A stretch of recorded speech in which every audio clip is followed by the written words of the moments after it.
अनुराग भदौरिया जी, निकाय चुनाव तो हुए हैं उत्तर प्रदेश में। अगर कर्नाटक में बीजेपी हारी है तो उत्तर प्रदेश में जलवा भी दिखाया है उसने। क्या हर हार को आप कहेंगे कि ये 2024 का रिफ्लेक्शन है, लेकिन जो दूसरी जीत है उसे भूल जाएंगे? तो क्या ये सही आकलन होगा बीजेपी और विपक्ष के बीच की लड़ाई का? मैं 2 लाइन बोल दूं फिर अपनी बात कहूंगा। बैठे थे, जीत का मंसूबा बांधे वो फक्र से, तूफान आके गुजर गया तो पता चला इलाका किसका मजबूत था। अब भारतीय जनता पार्टी के पास कुछ बचा नहीं है। अब वो क्या खोज रहे हैं? नगर निकाय खोजने की कोशिश कर रहे हैं, जिनमें उन्हें पता नहीं पश्चिम में जहां से बड़े बड़े नेता भारतीय जनता पार्टी के आते हैं, उत्तर प्रदेश के पश्चिम इलाके से 90 नगर पंचायत की सीटों में से 64 हार गए। बड़े बड़े नेता आते हैं, 64 हार गए। इस पे चर्चा नहीं करेंगे। नगर पंचायत की 544 सीटों में से 222 में निर्दलीय जीते हैं, समाजवादी पार्टी 90 में, उनका पता नहीं, इस पे चर्चा नहीं। क्योंकि भारतीय जनता पार्टी की जमीन उखड़ रही है, इसलिए भारतीय जनता पार्टी इस पे चर्चा नहीं करना चाह रही है। वो दूसरे मुद्दों को गर्म करने में लगी है। वो सोच रही है अब हम 2024 की बात करने लग जाएं। आप 2024 की बात कर लो या किसी की बात कर लो, जनता ने ये मन बना लिया है कि भारतीय जनता पार्टी समाज के अंदर में विकास की राजनीति नहीं करती। ये तय हो चुका है। कर्नाटका में भी आपने यही किया था, दूसरी जगह कर्नाटका में भी तो यही नाटक हुआ था। लेकिन क्या हुआ? बजरंगबली ने वहां पे क्या किया? तो वहां पे प्रभु भी इस बात को जान गए कि मेरे बच्चों की बात तो कभी करते नहीं है। अगर आप उत्तर प्रदेश में बात करेंगे, जहां से ये राजनीति शुरू करते हैं, दीपोत्सव मनाते हैं, जिसको हम स्वर्ग द्वार बोलते हैं, उस वार्ड में भी समाजवादी पार्टी जीती है। क्योंकि ये संदेश जहां से देते हैं वहां समाजवादी पार्टी जीत रही है। इसके मतलब प्रभु राम भी हमारे साथ हैं, उनका भी आशीर्वाद है। वो भी कह रहे हैं कि नहीं नहीं, ये लोग हमेशा, जो विपक्ष के नेता हैं, ये जनता की बात पे हमेशा टीवी डिबेट में आते हैं तो जनता की बात करते हैं, अगर फील्ड पे भी जाते हैं तो जनता के भले की बात करते हैं, विकास की बात करते हैं, रोजगार की बात करते हैं, महंगाई की बात करते हैं, महिला समस्या की बात करते हैं, देश को कैसे आगे ले जाए उसकी बात करते हैं।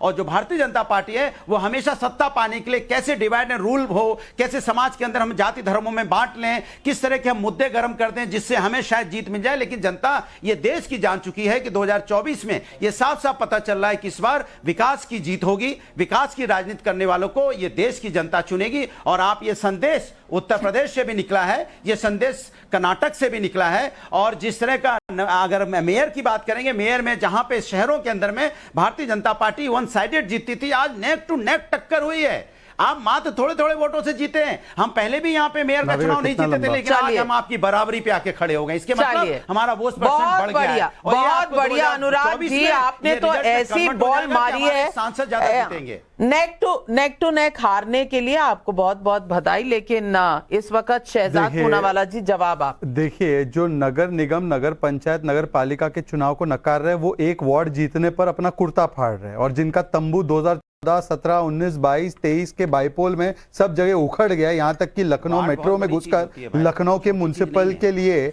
मेयर के लिए कैंपेनिंग करने वाले व्यक्ति को मेट्रो से भी बाहर किया और वहां की जनता ने वोट से भी बाहर किया। वो व्यक्ति अब बढ़ चढ़ के बोल रहा है प्रभु श्री राम का आशीर्वाद एक वार्ड के आधार पर। तो अयोध्या म्युनिसिपल कॉर्पोरेशन हो, प्रयागराज का म्युनिसिपल कॉर्पोरेशन हो, या कॉर्पोरेशन हो वाराणसी का, वो तीनों ही हम ही जीते। तो किसका आशीर्वाद हम पर रहा? चल छोड़ देते इस बात को, छोड़ देते। नाविका जी, इंटरप्शन होगा तो देखिए बड़ा दिक्कत का मामला होगा। नाविका जी, मैं 1 वर्सेस 3 की स्थिति में हूँ। नाविका जी, एक एक करके बात रख सकते हैं। नाविका जी, ये फ्लो को तोड़ने का काम ना किया जाए। नाविका जी, समय दूंगी, थैंक यू।